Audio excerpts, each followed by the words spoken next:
আল্লাহ তুমি সব কিচ্ছু জানো, হে আমার প্রভু তুমি আমাকে মাফ করে দাও। আমার আল্লাহ বলে, তারপরও যদি তোমাদেরকে আমি মাফ না করি, তারপরও বান্দা তোমরা আমার রহমতের দরজা থেকে ফিরে যাইও না।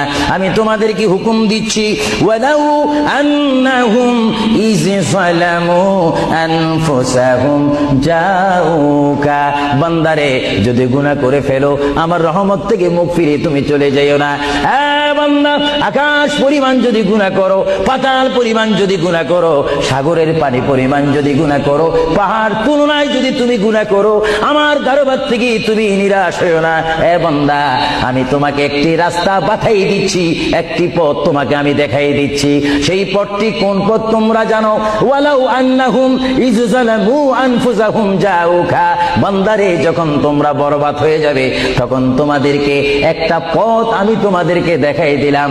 সেই পথটির নাম হচ্ছে আমার রাসূলের মদিনা। জোরে বলেন সুবহানাল্লাহ।